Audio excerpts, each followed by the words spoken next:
I was sitting in class one day when our teacher was handing out our graded math test. Now, I don't know about you, but I am no expert when it comes to math. So when I saw that I had gotten a 67%, I was satisfied because I knew I had tried my hardest and it was an improvement for me. So I took a deep breath, I gave myself a pat on the back and told myself, "Great job, Joy. Another day of surviving the worst subject in the world, math." Next to me, I saw one of my classmates holding on tightly to her test paper and crying. Whoa. I asked her if she was okay. She shook her head and said no. When I asked her how much she got on the test, she showed me her paper and I was speechless. She had gotten a 99% and was shedding tears. Felt like a hard slap in the face. I should be the one crying in this situation. But hey, this isn't about me. My first thought was, wouldn't you be overjoyed if you had gotten such a good grade? She was a bright, open-minded, and curious individual who aspired to be a forensic scientist. She would pass all of her tests with flying colors, but all of her potential was wasted when she would be negatively admonished and compared to other kids by her parents. Eventually, the pressure to satisfy them became too much. She started feeling sad about it, and her grades had dropped by an immense amount.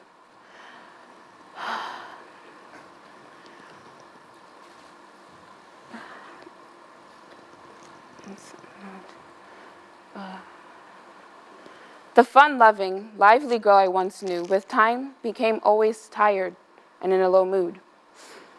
She lost interest in all her hobbies and dreams, and in her words, had poor concentration, self-harm thoughts, and felt worthless. In this situation, there was a fine line between encouragement and depression. Years later, when I had found out about my classmate's attempt to suicide, I set out to find more about the psychology behind personality traits we get from our environment around us and the depression in kids caused by parents. I took an anonymous survey in my school and to better understand the relationships my classmates have with their parents. 11 out of 18 of the participants do not feel that they have a healthy and open bond with their parents. This made me feel really sad because thinking about that makes me kind of wonder what they go through inside. How do they handle all of it, just keeping all of that emotion to themselves? From this survey, I learned that majority of the participants could possibly have an unhealthy relationship with their parents, which could be causes for insecurities, acting out, and issues they may have in school, whether it be academic or social. Now, you have to understand this. A human does not enter the world with a fully formed personality springing from both their genes. Rather, the raw material of personality is sculpted into a personality by our experiences in the world. These include at school, with siblings and friends, and perhaps, most of all, by our parents. Researchers have found that children who fall under the category of sensitivity are most affected by parenting style. And as we all know, when we reach that awkward stage of puberty, we tend to get a little sensitive about things. Trust me, I know. I turn into one tomorrow. In the context of this study, good parenting was defined by warmth and how much parents made their children feel comfortable, accepted, and approved, and how they controlled their kids and got them to do things. That is either positively, through giving information, guiding their behavior by thinking through things, and teaching them to behave responsibly, or negatively through harsh discipline and withholding love and affection. First, let's take a moment to list a few unhealthy parenting styles. Number 1, neglectful parenting. Think about Matilda. On the very day she was born and discharged from the hospital, her parents left her in the car seat in their garage and forgot about her for a whole day. The girl was not fed, she didn't sleep, and wasn't held by her mother or her father. Hell, they don't even know how old the girl is. Number 2, we have hostile, aggressive parenting. There's a book I read called Everything, Everything. It is about a teenager who spent her entire life confined in her home and falls in love with the boy next door. The 17-year-old girl has a rare disease that requires her to stay indoors 24/7 with filtered air. Spoiler alert, she doesn't actually have the rare disease. When she runs away with her lover to Hawaii, she finds this out that she actually doesn't have the rare disease. She went there to be with him because she felt as if she had nothing to live for, no purpose in life. It was just going to be her in a white room, reading until the day she dies, which would probably be of old age or boredom.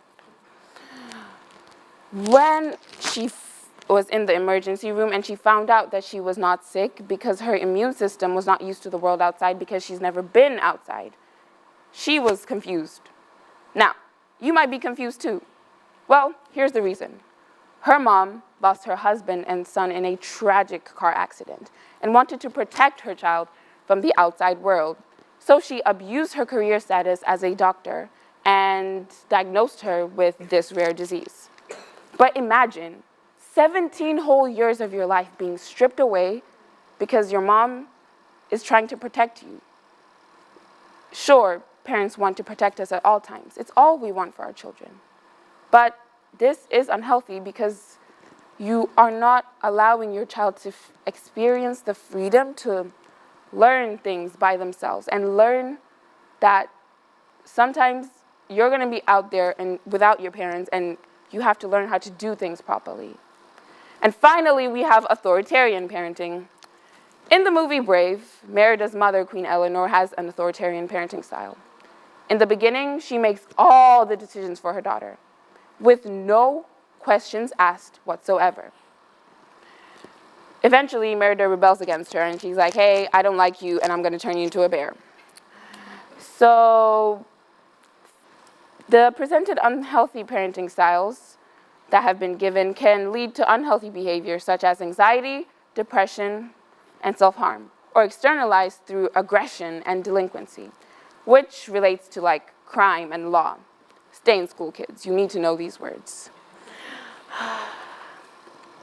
So, what are some positive parenting styles? We presented the problem, but what about the solution? Authoritative parenting has been found to be the most effective parenting style for both the child and the parent in all sorts of ways, such as social, academic, behavioral, and emotional. Another parenting style that you could consider is free range. Free range parenting isn't about being permissive or uninvolved. Instead, it's about allowing your child to experience the natural consequences of their behavior. It's also about giving the freedom for them to giving them the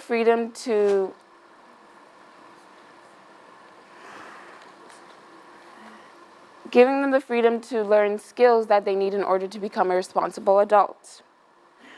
Nurture, recognition, empowerment, and boundaries are values that children need in order to be raised as a child who feels deeply loved and can be raised to become successful, independent, healthy, and happy. I think raising a happy child is amongst the best thing anyone could ever do. And I believe that the connection we have with our parents is the foundation of mental health, morality, growth, and healing. So why waste your time trying to raise the perfect child when you could raise a happy one?